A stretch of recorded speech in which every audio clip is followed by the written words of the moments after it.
Hello guys, welcome back grab UPSC channel. आज फिर हम एक नई वीडियो के साथ हम आगे आपकी वीडियो कंटिन्यू करते हैं।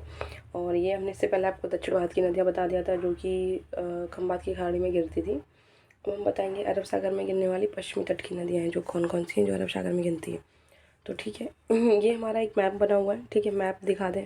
ये लूनी नदी है, ये साबरमती, ये माही है, ये नर्मदा नदी है जो विंध्याचल पर्वत और सतपुड़ा की पहाड़ी के बीच में बहती है, ये ताप्ती नदी है, ये मांडवी है, ज्वारी, साबरमती, गंगावेली, पेरियार और भरतपुजा। ठीक है, आइए फिर हम इसका डिस्क्रिप्शन आगे पढ़ते हैं। लूनी नदी है, उसका उद्गम स्थल जो है अरावली पहाड़ी अजमेर राजस्थान से हुआ है। राजस्थान से गुजरात, गुजरात के कच्छ के रण। ठीक है, इसकी विशेषता क्या आती है? गुजरात के कच्छ के रण में विलुप्त हो जाती है। मरुस्थली क्षेत्र में बहने के कारण इसे मरुस्थली नदी भी कहते हैं।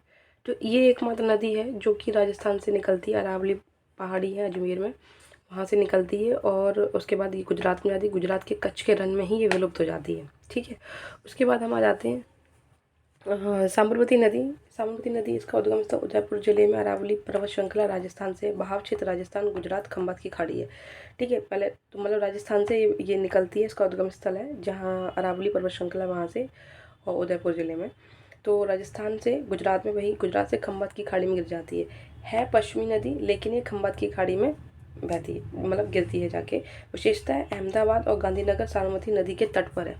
ठीक है, अहमदाबाद और ये सब किसकी नदी के तट पर है? तो ये साबरमती नदी के तट पर है। ठीक है,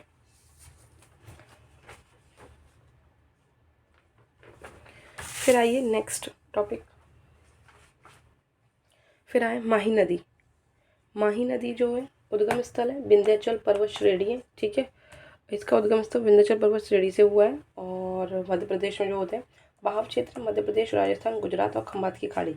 तो मध्य प्रदेश से गुजरात, राजस्थान जाएगी, राजस्थान से गुजरात और गुजरात के बाद खंबात की खाड़ी में गिर जाएगी जाके। ओके, फिर इसमें एक चीज़ और है, इसकी विशेषता अगर हम देखा जाए तो विशेषता है माही नदी कर्क रेखा को 2 बार काटती है।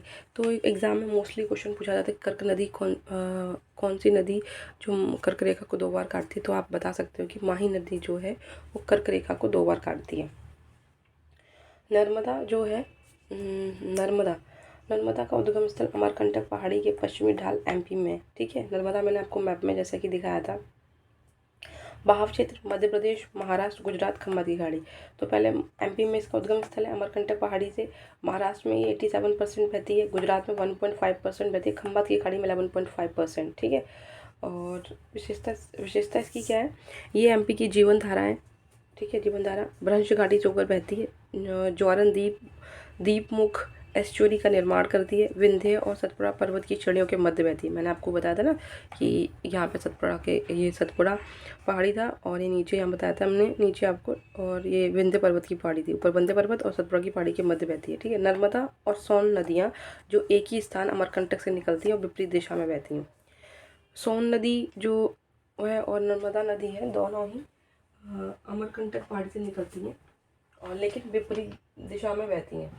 ठीक है, और हम इसके बाद हम आगे की करते हैं ताप्ती नदी। ताप्ती नदी का उद्गम स्थल जो है वो हमारा मध्य प्रदेश बैतूल जिले से है।